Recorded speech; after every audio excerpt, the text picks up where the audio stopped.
Lakas ni Scottie Thompson laban sa Mexico. Napaka-consistent mga idol. May dalawang players sa Gilas na mauunang matanggal. Sino kaya yan? Karl Anthony Towns pinagkaguluhan sa airport. Dumating na kasi ang kupunan ng Dominican Republic na unang makakaharap ng Gilas sa group stage sa opening night sa August 25. Daming fans ang nagabang makita lang ang NBA star. Well, Gilas versus Mexico, 3 games with 3 opponents having different playing styles. Panalo tayo sa African team pero natalo naman sa European style of basketball ng Montenegro. Ngayon, ang tumalo naman sa Lebanon ang nakaharap ng Gilas Pilipinas, ang North American team na Mexico. Rest day ni Clarkson at hindi siya nakasama sa lineup ng Gilas kontra Mexico. Mga idol, wala din sa roster si Terdy Ravena at Ray Parks Jr. Ang dalawang player na to ang napapabalitang matatanggal at hindi makakasama sa 12-man lineup ng ating pambansang kupunan. Closed door pa rin ang bakbakan. First quarter, 9-3 run by the Gilas Pilipinas. Early 6-point advantage para sa mga Pinoy.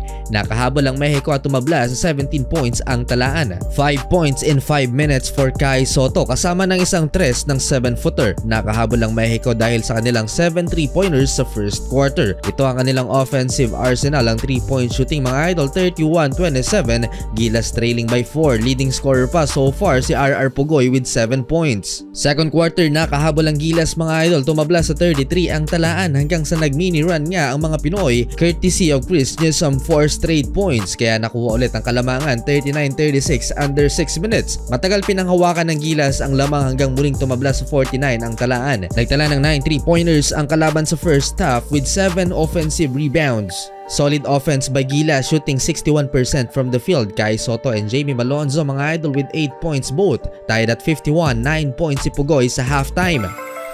Third quarter, pumakita ulit ng lakas ang Gilas sa opensa. 6-0 run to open the second half. 57-51. Dalawang layups ni Scottie Thompson at isa mula naman kay St. Dwight Ramos. Napaka-consistent ni Scottie Thompson. 10 points, 4 rebounds, and 4 assists na so far. Muli na namang nahabol ng Mexico ang Gilas. Papatapos na ang third period. Matagal na pa ako sa 61 ang score ng ating mga pambato. Bumibigay ang mga Pinoy mga idol. Natapos ang third quarter, lamang ng 6 ang kalaban, 69-63. Na-outscore ng Mexicans ang Gilas 18-12. Naging sakit ng ating mga pambato ang turnovers. Mas madaming tapon kesa field goals ang ginawa ng Gilas squad. Etong turnovers din ang problema nila kontra Montenegro kaya natambakan late second half. Dahil walang Clarkson, kailangang matuto ng mga locals na mag-step up sa mga ganitong senaryo. They have to take a shot mga idol, lalo sa endgame pagdikit ang laban. Start of fourth quarter, Lobo sa 9 points ang lamang ng kalaban, 72-63, 57% sa labas ang Mexico. Naibaba naman agad sa tatlo ng Gilas ang lamang ng visiting team dahil sa 4-0 run na ginawa ni Kiefer Ravena, 72-69.